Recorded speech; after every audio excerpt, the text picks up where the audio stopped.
Hey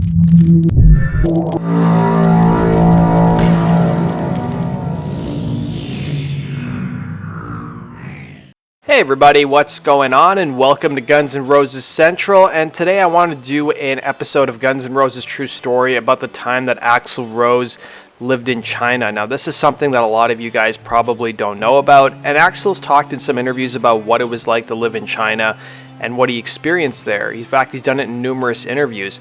But let's first go back to 2002. Guns N' Roses are on tour during that summer, and Hong Kong is one of the cities where Guns N' Roses play. And if you guys have been following the news recently, Guns N' Roses announced that they're going to be playing Hong Kong this coming fall as one of their tour dates. And immediately when I thought of that, I said, I thought Axl is banned from China. But if you do a quick Google search, you'll find that Hong Kong is autonomous from China and not under Chinese law. So on August 14th, 2002, it was the tour opener that Guns N' Roses played in Hong Kong. Before Guns N' Roses played the song Chinese Democracy, Axl told an anecdote about why the album is called Chinese Democracy. He said it was because he saw a photo taken in Hong Kong, which he's using as a new album cover, and that is the album cover you guys saw on the final copy of Chinese Democracy. And then he showed it on the video screen, and it was a black and white picture of a bicycle with a basket, and in the wall behind it, someone graffitied Guns N' Roses. He said, "I didn't paint that myself, so one of you motherfuckers out there must have done it." At one point, this was going to be the cover of the record. I'm not sure if it is now. Dizzy said in a separate interview, he said, "This one guy, he was my keyboard tech at the time, Michael." And I mean, he was in China at the time, and he saw that, and he took a picture and showed it to Axl. So Dizzy said that during an interview he did in 2006, a couple of years before Chinese Democracy came out. There was even an MTV report from 2002 that said Axl was spotted in Shanghai on October 8, 2002. Was Guns N' Roses mastermind taking Chinese Democracy to the streets instead of the studio? Who knows? There's still no release date in sight, they said at the time. So also Metal Hammer reported that Guns N' Roses were apparently in Shanghai last week recording a video for the track Catcher in the Rye, which was taken from their forthcoming new album Chinese Democracy. So here's an interview that Axl did with Eddie Trunk in 2006 where he talked about what it was like living in China. And then following this interview, you're going to hear the interview he did with Chinese Exchange back in 2016, where he talked a bit more about living in China. And then you were telling me the other day that you lived in China for 3 months? Yeah, we went and stayed in China for about 3 months. Yeah, in Wow. Shanghai, Beijing, and Xi'an. What is that like? Well, he filmed, like they eat a lot of bugs. What is it, like the Fear Factor show? Or? Absolutely. How long ago did you live there? Did you eat bugs? No, I didn't live there. We just went and stayed there a couple of years ago. A couple of years ago. Mm-hmm. That inspired the name of the album at all? No, it was before that, but then I just thought I should go. Okay. And I wanted to go before they banned me. Yeah, really? So, Chinese Democracy, that doesn't quite work for, for the government. Hey, let's give him his, I want to ask you this. And Chinese Democracy, that's, I have been banned in China. Well, I think that the foreign minister, the minister, it was something he said, it's like that people don't like that music because it's too loud. Yeah. And I'd love you to be able to go to China and meet the Minister of Culture. I think that would be... But my thing with China itself isn't about, with the term Chinese democracy, it wasn't about trying to tell them to have a democracy or anything like that. I don't really have an opinion of what type of government they should have. My thing is that I went and stayed there for about 3 months, and everywhere I went, the people are so shielded from what's going on in the world. And if you stay in the hotels there and you're from Western societies and you don't realize that the stuff you're seeing on TV, the average person isn't seeing. They're not seeing that version of CNN or whatever. But the biggest thing to me was that everywhere you went, people were scared. They're frightened for their lives to have an opinion that deviates from the government's about the simplest thing. I mean, things that we take for granted. Sitting in a car and going, somebody goes, "Oh, I don't like what Obama did today." If you said, "Oh, I don't know about the Communist Party's doing," your translator all of a sudden is terrified for good reason. Yes. And that is a soft brain. I don't feel that. I feel that that's wrong. It's not right for anyone. Are there other countries who feel more or less the same kind of censorship and a sort of soft brain of terror? Yeah, well, I mean, I think that we know that with, say, with the Taliban or things like that, or there'll be places in Africa, and expressing your views in Egypt or Saudi Arabia. No, but I mean, but I do feel people should be free to have their opinions and develop their thoughts and to move forward rather than have someone just completely dictating. All right, well, look, listen. But speaking as a dictator. You're not being a dictator. No. I'm sure you do. You No. always have it your way. When was the last time when you did not have it your way? Does anybody Like 30 years ago, when the rest of the band was all on heroin, and they realized that this woman interviewing us for some tiny little rock magazine was more interested in interviewing them than me, as he said I was the, like the Ayatollah, because I was the big enemy at the time, and then it's just stuck.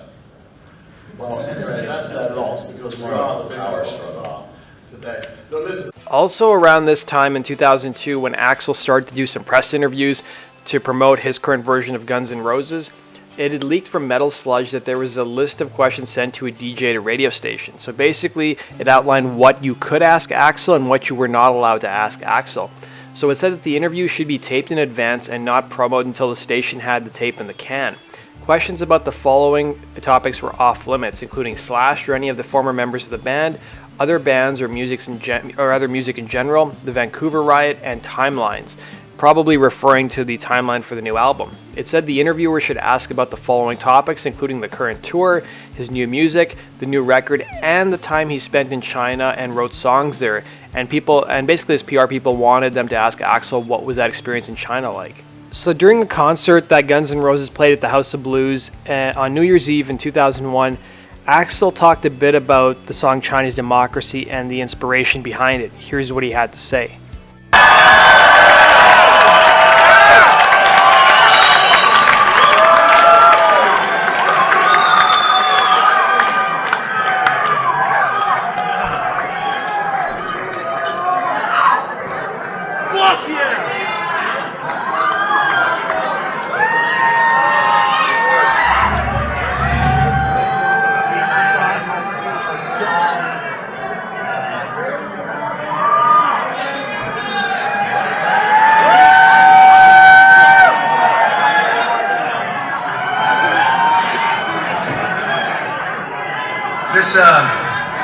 This next song is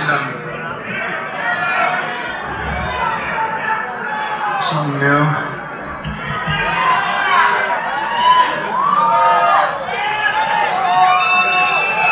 Right before I came here,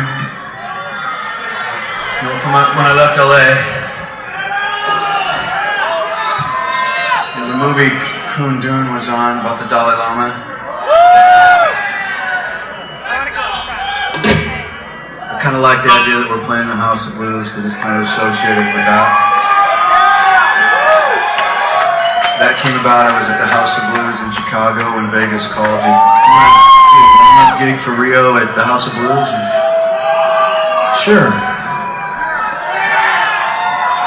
So, I was getting ready to leave, and the TV was on, and it was the end of the movie, and the Dalai Lama is about to cross over the border, to be in exile for the rest of his life from his own country.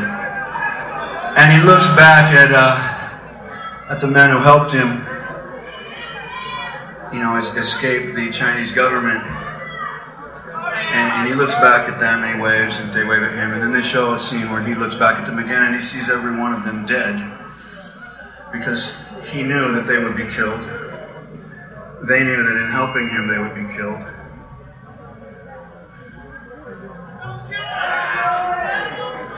And the emotion in this next song, that's all that's about it. It's not like an intelligent song. It doesn't have the answer to anything.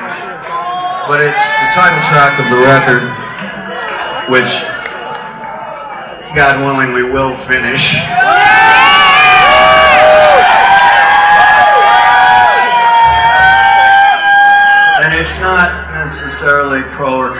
about China is just that right now China symbolizes one of the strongest yet most oppressive countries and governments in the world. And we are fortunate to live in a free country. And so in thinking about that, it just kind of upset me.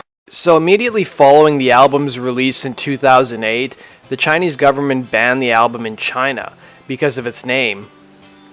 So reports that came out at the time suggested that the China National Publications Import and Export Group, the state-owned monopoly responsible for importing all music, told record shops at the time to not bother trying to order the long-awaited album, which at that time it took 17 years to produce. In addition to that, the album's website, ChineseDemocracy.com, has been blocked automatically by internet censors. The Chinese version of Google is it was also self-censoring any searches of the album. So in response to this, ChineseDemocracy.com responded with a poll asking visitors if they thought that the Chinese should be allowed to access it, and about 70% of respondents said yes. So far the only way that Chinese fans of the rock group have been able to listen to the album at that point in time was on the band's MySpace page. So apparently Guns N' Roses became hugely popular in China back in the late 80s when music was associated with rebellious student movements that flowered before the massacre at Tiananmen Square. So it also came out in the same article that there was a guy named Chen Zhou. He was a Beijing-based visual artist who declined an offer from Guns N' Roses when the band wanted to use his image of the Tiananmen Square rendered as an amusement park for the cover of the record. Instead, the album cover of course features a bicycle and 3 red communist stars. However, the Ministry of Culture said it did not know whether the album was banned or not. This is the first time we've heard about it, said a spokesman, adding that the ban might just be a rumor. So on Chinese blog sites, a common platform for teenagers to vent their anger, few people were upset by the album's lyrics. How can they know about China if they've never been? This explains why Americans are always clowns, said one anonymous blogger. However, another blogger commented, "Helpless Chinese Under the Iron Fist is a good song. Where can I buy the album? I'll get angry if I can't buy the album." So shortly after this article was published, the Chinese government finally put out a statement. So there was an article that came out in Reuters that said Beijing brushes off Guns N' Roses' Chinese democracy. So they interviewed one of the government officials. It was China's foreign ministry spokesman, and he basically told a news briefing, "As far as I know, many people don't like this kind of music. It's too noisy and clamorous." And also, just to let you guys know, Guns N' Roses, of course, sold over 100 million albums worldwide and won many international music awards. So that does it for this episode of Guns N' Roses True Story. I hope you guys enjoyed that. Let me know your thoughts in the comment section below. And be sure to hit the like button if you enjoyed this video. Please also share this video if you have friends who enjoy Guns N' Roses. And also subscribe if you love Guns N' Roses as much as I do. You guys can also go follow us on social media. And go check out our blog, gnrcentral.com, if you want to stay up to date on the latest Guns N' Roses news as it happens. You can also go support us on Patreon if you want to see us continue to make videos just like this. Thanks for watching, everybody, and have yourself a good one.